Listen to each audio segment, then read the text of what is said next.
Vamos a empezar un poco con...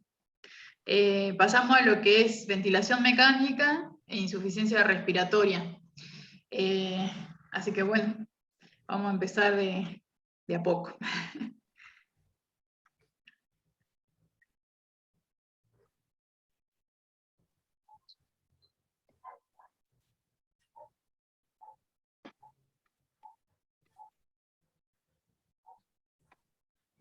¿Ven la pantalla?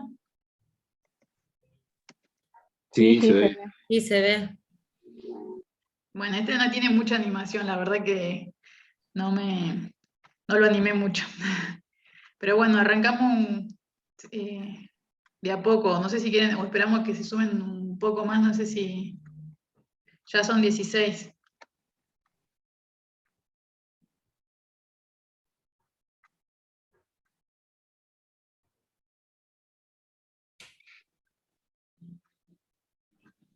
Bueno, ya saben que cuando se corta, se lo grabo, y esperan un ratito y nos volvemos a conectar, ¿sí? Bueno, Hoy vamos a arrancar con otra área. De a poco todo se va a ir uniendo, pero bueno, esto es modos ventilatorios.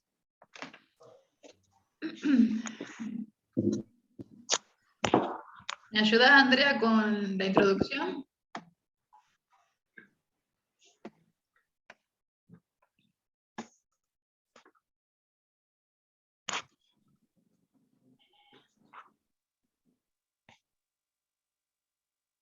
¿Te animás a leerla?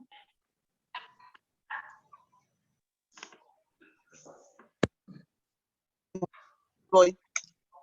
Para que lo acomodo, que estoy con el teléfono. Sí, sí, sí, tranquila. Ahí está.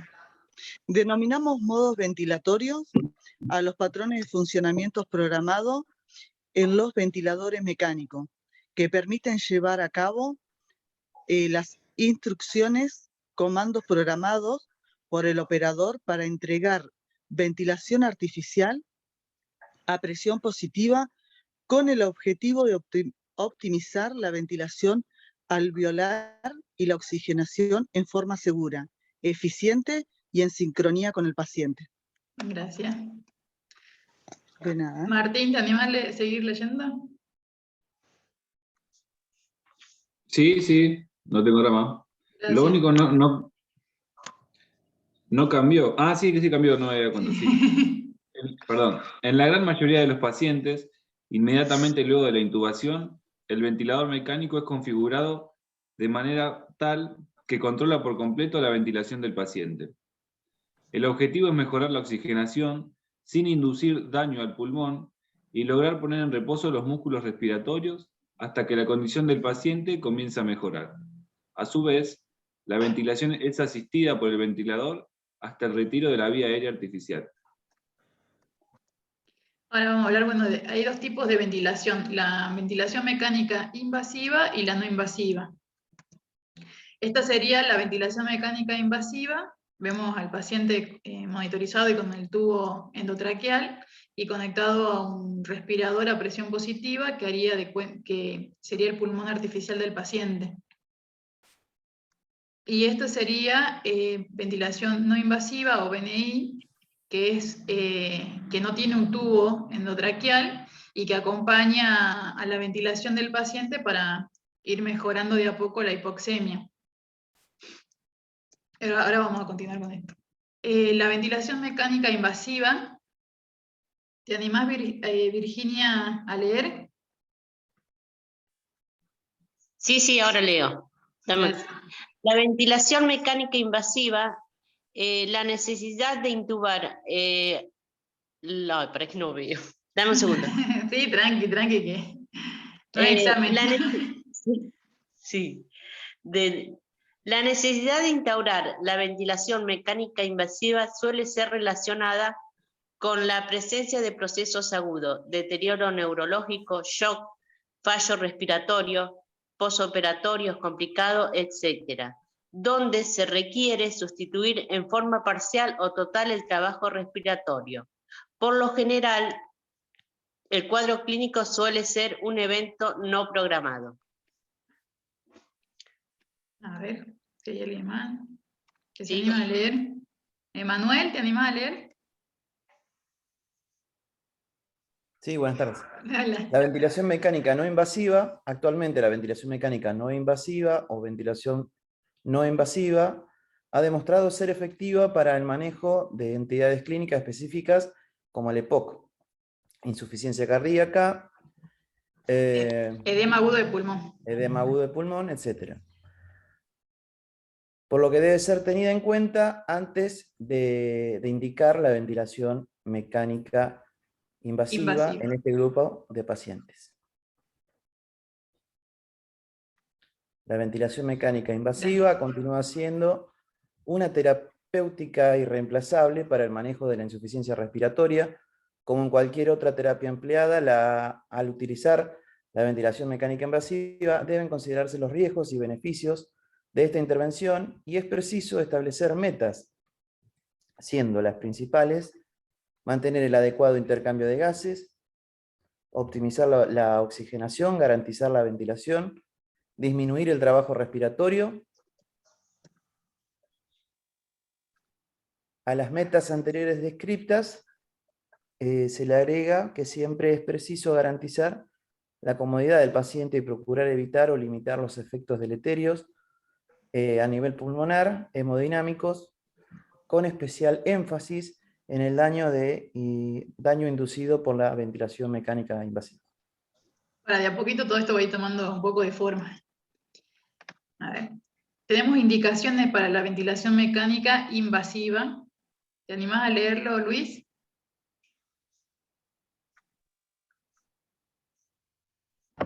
Sí. Indicaciones de la ventilación mecánica invasiva. Tenemos apnea, ausencia de esfuerzos inspiratorios, ejemplo lesión cerebral, aumento del trabajo respiratorio, toda situación que modifique las características de la caja torácica o del tejido pulmonar, ejemplo el EPOC, si fue escoliosis severa, No es examen, chicos, tranquila. Así, yo lo hago leer para que nos despertemos, ¿viste? Sí, está bien. Trauma torácico, derrame pleural masivo, enfermedades infecciosas, inflamatorias, primarias o secundarias, propias del pulmón o no. Ejemplo, el Guillain-Barré, pancreatitis, etc. Las manifestaciones clínicas suelen ser aleteo nasal, músculos respiratorios accesorios, tiraje supraesternal e intercostal, asincronía tóraco-abdominal, paradoja abdominal, respiración alternante. El espectro de manifestaciones clínicas en un paciente con fracaso respiratorio inminente abarca desde queja de disnea a paro respiratorio inminente. ¿Quiere seguir leyendo o quiere que le pido Sigo leyendo. Dale. El fallo respiratorio hipoxémico es la incapacidad de los pulmones de mantener la oxigenación arterial. Se define como hipoxemia la presencia de presión arterial, ¿no? Sí, presión arterial de oxígeno. Arterial de oxígeno menor de 60 milímetros de mercurio a nivel del mar y respirando aire ambiente. Se expresa como una saturación de pulso menos del 90%. El fallo respiratorio hipercápnico es la incapacidad ventilatoria de mantener la presión arterial de dióxido de carbono normal. El diafragma y los músculos de la pared torácica que conforman la bomba ventilatoria, así como su control neural, son los tres elementos responsables de asegurar la ventilación alveolar.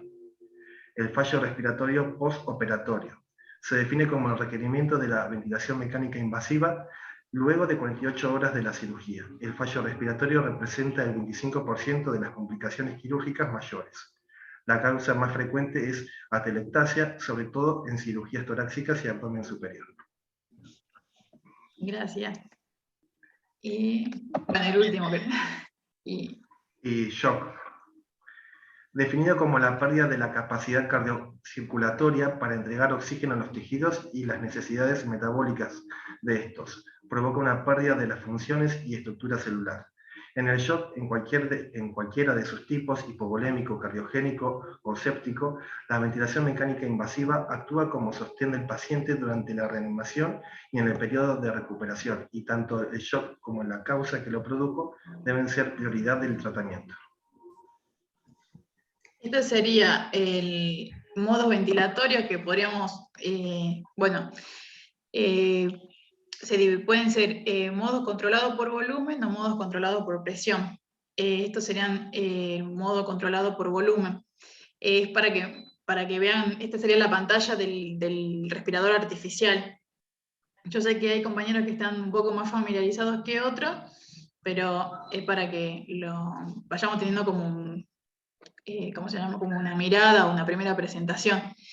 Acá se ve, bueno, las presiones que después de a poquito vamos a ir viendo, las presiones del pulmón hasta que tienen que tener límites, que es lo que necesitamos que ustedes estén, que todos sepamos en realidad, tanto en presión en el alveolo, presión cuando el aire circula a través de, por ejemplo, de los bronquios, después el volumen, como volumen máximo, digamos, de oxígeno, y el volumen minuto, que también todos tienen que tener límites, ¿no?, de presión, y es para que estén las alarmas. Eso de a poco vamos a ir viéndolos de vuelta. Esto sería como una presentación. Acá vemos el modo presión control, que acá es donde lo podemos observar el modo ventilatorio, y también las alarmas generalmente son las mismas. Tenemos que tener el límite de las presiones, del volumen minuto y el volumen tidal. Lo vamos viendo. Acá, por ejemplo, está el de presión pico, y estos serían las alarmas que nosotros necesitamos. Y acá, esta sería la pantalla. Este es un tipo de pulmón artificial, ¿no? Hay diferentes pantallas. Y acá vemos los modos operativos, donde vemos el volumen control, presión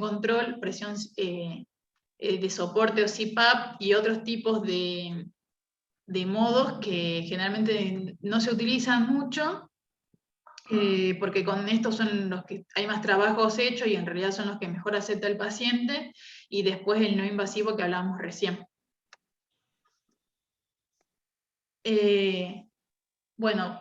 Vamos a hablar un poquito de lo que sería la diferencia entre protección de la vía aérea y la necesidad de ventilación mecánica invasiva. Espérame un poquito. Después vamos a ir haciendo un resumen, ¿sí? Porque por ahí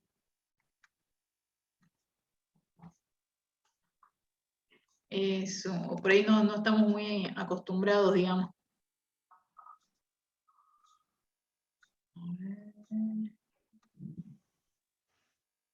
Jennifer Particelli, ¿te animás a leer un poquito esto de la diferencia entre protección de la vía aérea y necesidad de ventilación mecánica invasiva? Dale. Gracias. Dice, en ocasiones las indicaciones de protección de vía aérea con TOT son compartidas con la BMI, otras veces son diferentes. Por ejemplo, la obstrucción de la vía aérea o la incapacidad de mantener una vía aérea segura son indicaciones de IOT. De intubación orotraqueal. Implica... Yo te lo voy diciendo porque sí. eso necesito que ustedes lo manejen. Dale. De intubación orotraqueal. Pero esto no implica que requiera soporte ventilatorio. La obstrucción anatómica y o funcional por el aumento del tejido blando o la falta del tono muscular que ocasiona que la lengua se desplace y obstruya la vía aérea superior produce secundariamente un aumento del trabajo respiratorio, etc. Esto lo que quiere decir más que nada que no siempre porque necesite una intubación orotraqueal es porque el pulmón está funcionando mal. Puede ser una obstrucción de la vía aérea superior, que se necesite protegerla, pero el pulmón funciona bien. Es más o menos para que ustedes vean que no siempre, porque la vía aérea, la parte superior no esté funcionando, quiere decir que el pulmón tampoco. Pero generalmente van de la mano. Una neumonía necesita una ventilación mecánica invasiva porque el pulmón no funciona. Eso es para que ustedes sepan que no siempre van de la mano las dos. Bueno, acá viste que habíamos puesto los modos ventilatorios. Al inicio, ¿te animás?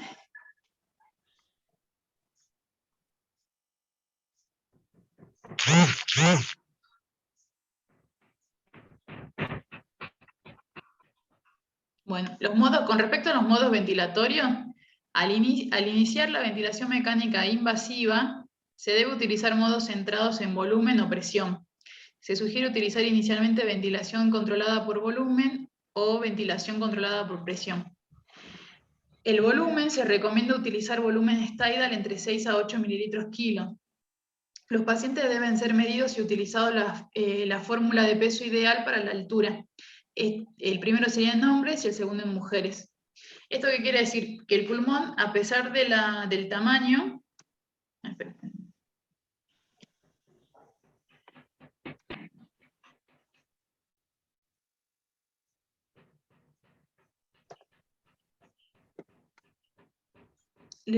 Esta fórmula lo que quiere decir es que el pulmón siempre va a ser del mismo tamaño, no importa ni la delgadez del paciente ni la obesidad.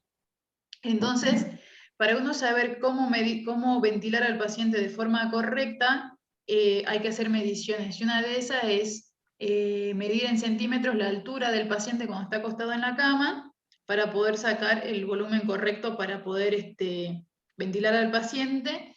Y el fin de esto, o el objetivo mayor, es no lastimar el pulmón, porque a veces nosotros le damos más volumen del que corresponde y puede lastimar los alveolos, que son la unidad funcional.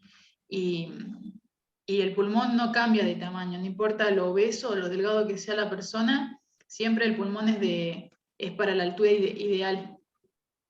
Por eso van a ver que a veces los que rotan en terapia intensiva, o los chicos que están en terapia intensiva, se miden los pacientes.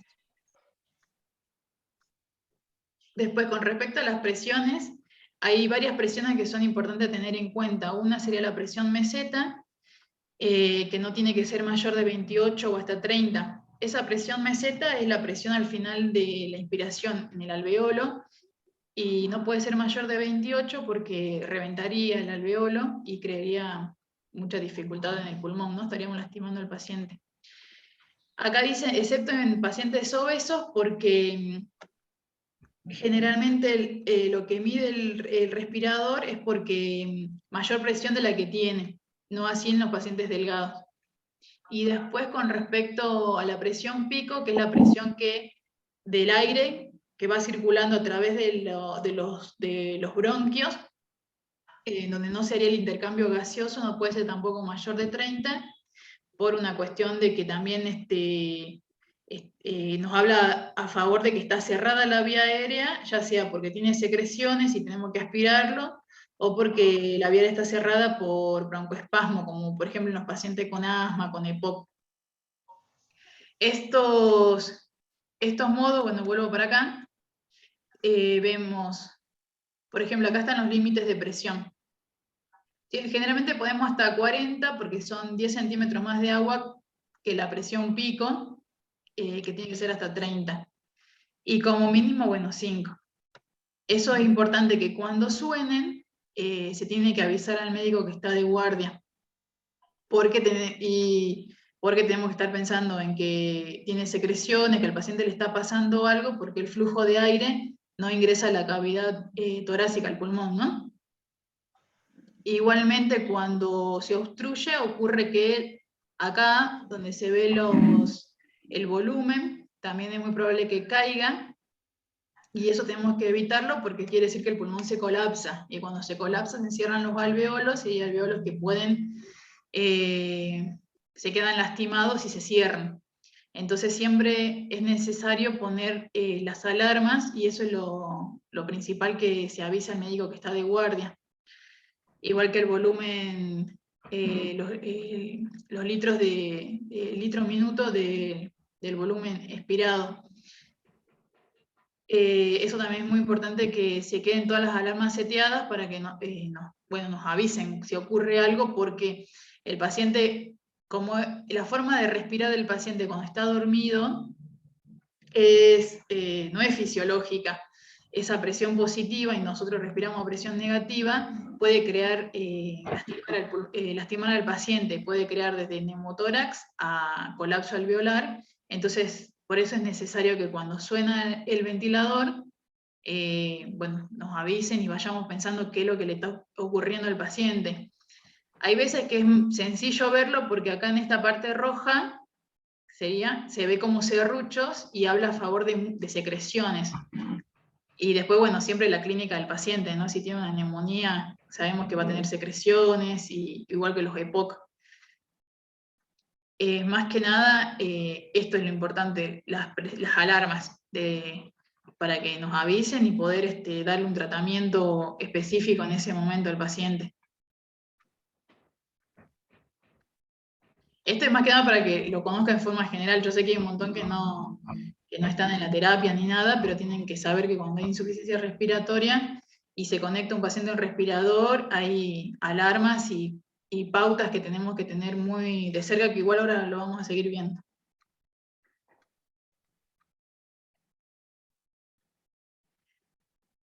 Lore, ¿se sigue utilizando humidificador? Sí, se utiliza un humidificador pasivo o activo. Eso depende con lo que cuente la unidad de cuidados críticos.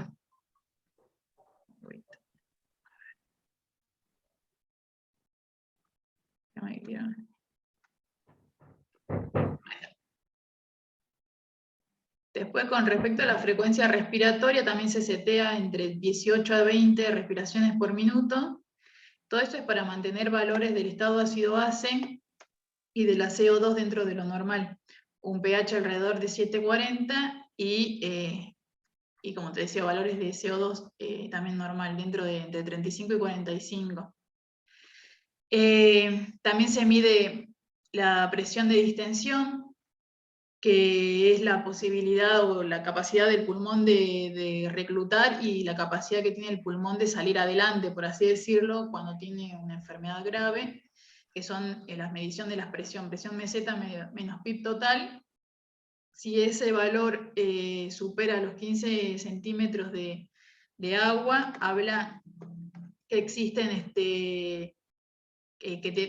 digamos, si ese valor llega hasta 15 centímetros de agua, el pulmón es como un punto a favor de que el pulmón debería salir adelante, ¿no? Debería responder a lo que estamos haciendo. Cuando ese valor aumenta, se asocia a mayor mortalidad. Estas son cosas que yo les voy contando, chicos, no les voy a tomar ni en el examen ni nada, ¿no? Estas son cosas que ustedes tienen que saber, que en el respirador hay presiones y hay formas que hay que tener en cuenta y que son importantes, que si suenan o algo, saber que tienen que avisar, y que existen patologías que están ocurriendo dentro de ese organismo que hay que tratarlas, ¿no? Después, con respecto a la fracción inspirada de oxígeno, que es la que se llama FiO2, al inicio, cuando vos lo intubas al paciente, generalmente uno le pone una FiO2 del 100%, hasta obtener gasometría o vamos viendo la saturación de pulso. Los objetivos en general son que sature entre 88 y 95, con una presión arterial de oxígeno entre 55 y 85. Y tenemos que ir descendiendo la FiO al menor valor que el paciente necesite. Para que bueno, todos tengamos una idea, nosotros respiramos una fracción de oxígeno del 21% a nivel del mar. Entonces, cuando nosotros nos hacemos análisis de sangre, por ejemplo, la PO2 tenemos de 80, lo tenemos que dividir por 0,21 y vemos que tenemos una PAFI buena, mayor de 300, 400. Así que el objetivo con el paciente ventilado es que llegue a la mejor PAFI, ¿no? Que ahora lo volvemos a ver. Y la PIP es la presión positiva al final de la inspiración. ¿Qué quiere decir? Es una presión en centímetros de agua que nosotros lo ponemos en el respirador para abrir ese alveolo colapsado, que generalmente entre 5 a 8 y después depende de las patologías que tenga el paciente. Para que ustedes se hagan una idea, la presión PIP es la presión que yo estoy esforzando al alveolo que se abra, para que ese contenido que tiene dentro, ya sea por neumonía, por líquido, por edema agudo de pulmón, por lo que sea, no colapse ese alveolo y se mantenga abierto y pueda hacer el intercambio gaseoso. Esta sería la PIP. Esta es la fracción de oxígeno, que yo le estoy dando, que acá es alta, que generalmente tiene que estar entre menor de 60%, acá tiene 80%. Eso va a depender de lo que necesite el paciente, pero uno se tiene que plantear objetivos, ¿viste? Cuando conecta a un paciente a un respirador. Esta es Esta es la frecuencia respiratoria que nosotros seteamos, que hay veces coincide con la del paciente. Por ejemplo, yo en este modo respiratorio, estos son los valores que yo le pongo al paciente, estos que están acá. Y acá el paciente me dice si logro, digamos, que el paciente respire a ese modo o no, o si asiste. Entonces acá la presión, la frecuencia respiratoria con la seteada con la que hace el paciente, está bien. Yo de esa forma voy controlando que los parámetros gasométricos estén más cercanos a lo normal.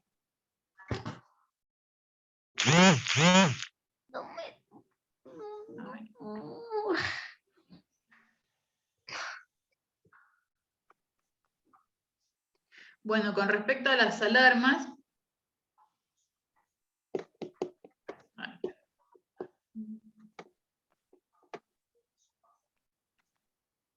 con respecto a las alarmas del respirador, son sistemas de seguridad que deben ajustarse de manera individual para cada paciente. Su uso nos permite ofrecer una ventilación mecánica invasiva dentro de los parámetros deseados y nos alertarán cuando ocurre un evento no deseado o no se alcanzan los objetivos programados. Como parámetro general, es preciso programar una presión inspiratoria pico 10 centímetros más que la presión meseta, por eso generalmente se pone en 40.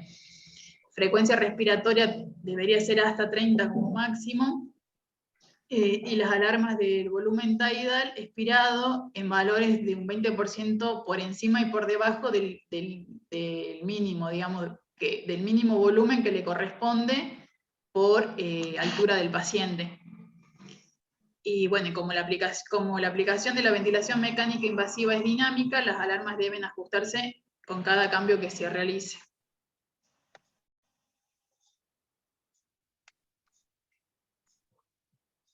Ahora vamos a hablar un poquito con respecto a la ventilación mecánica no invasiva, o VNI. Jimena, ¿te animás a leer?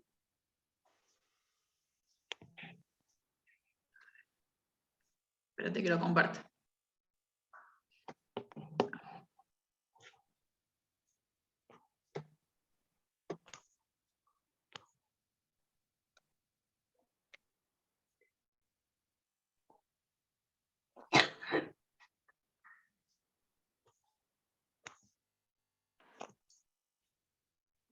No se te escucha.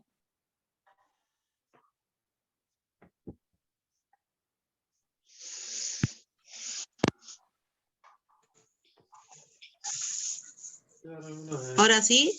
Sí, ahora sí. Bien. Dice la aplicación de ventilación con presión positiva a través de una interfaz bucal, nasal, oronasal, facial o Elmet, sin la necesidad de utilizar un tubo endotraqueal o una cánula de traqueostomía, es decir, sin emplear una vía aérea artificial. Este método es muy utilizado en pacientes con insuficiencia respiratoria aguda de diferentes causas. El principal objetivo de la BMI es superar esta situación, la necesidad de BMI, No, en busca de disminuir. ¿Cómo?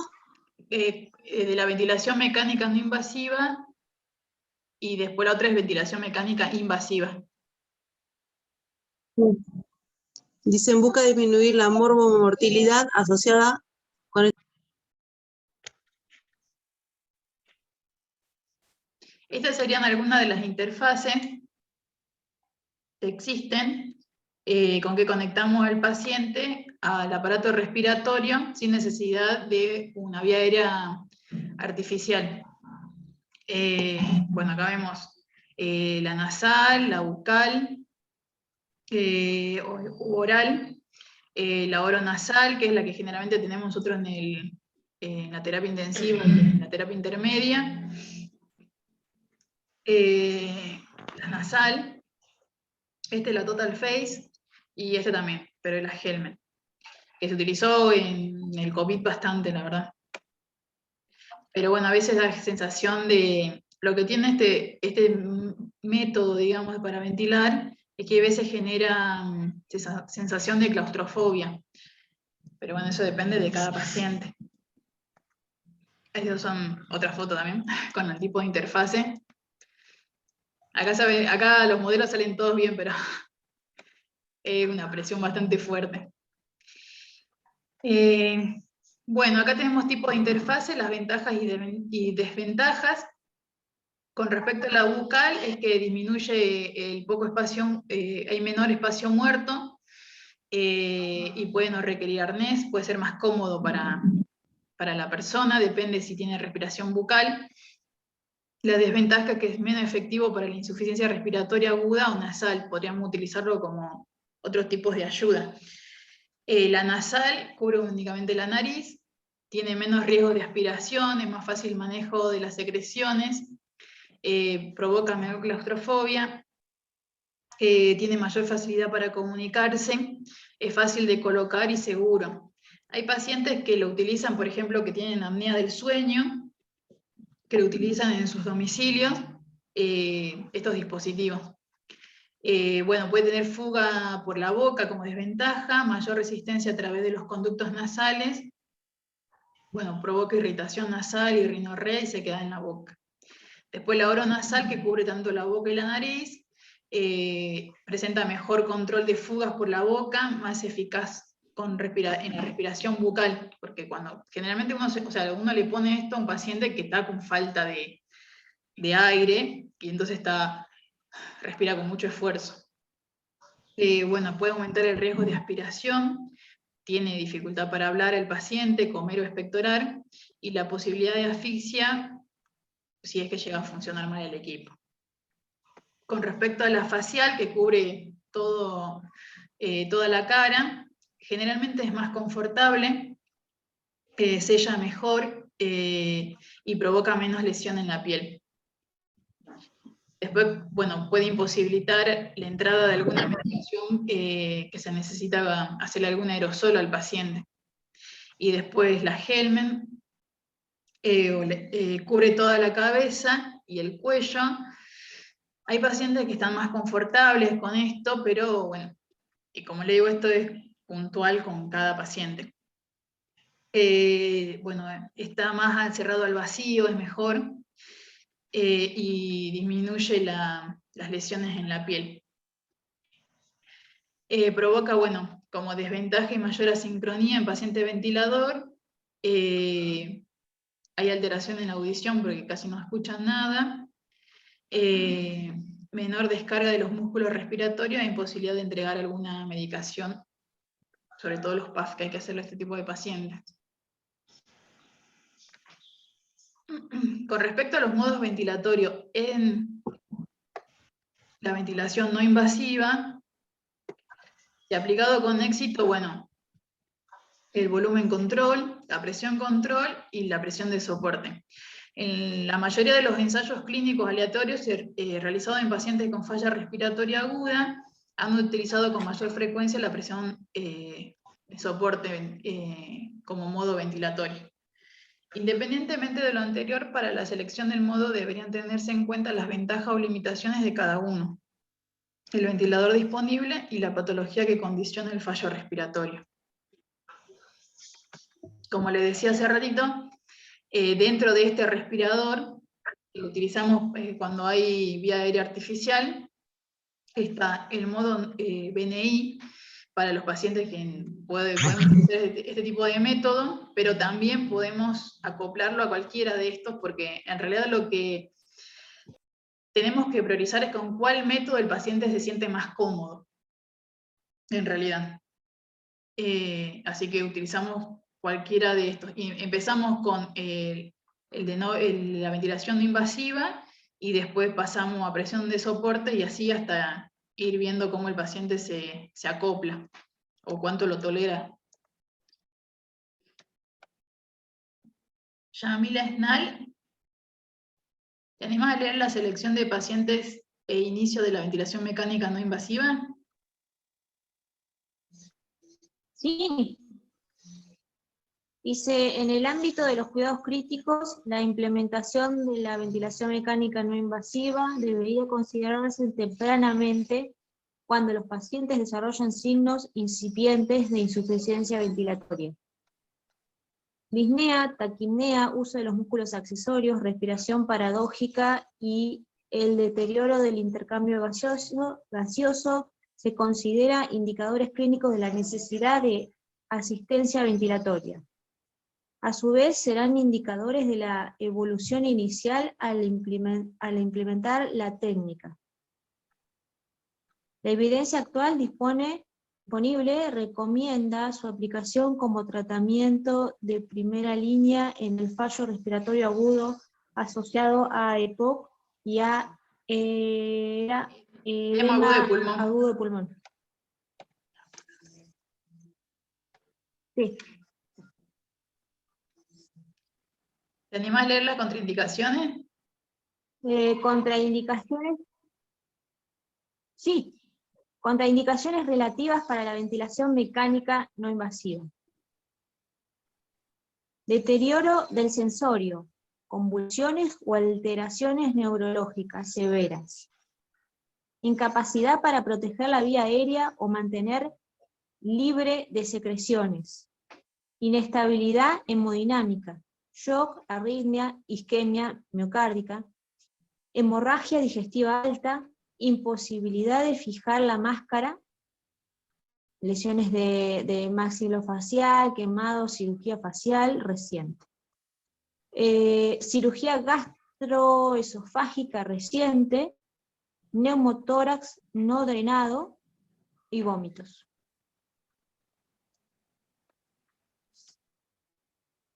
Una vez que ya vimos cómo está el paciente, que decidimos iniciar este tratamiento, hay cosas y parámetros que tenemos que monitorizar para ver si este tipo de tratamiento está siendo eficiente o no solamente colocarlo y ya está. Verónica, ¿te animás a leer cuáles serían la monitorización que tenemos que tener presente para saber si le está funcionando o no el tratamiento? Sí, ahí te leo. Gracias. Bueno, una vez implementada la monitorización del paciente en ventilación mecánica no invasiva, debe ser muy estricta e incluir los siguientes parámetros.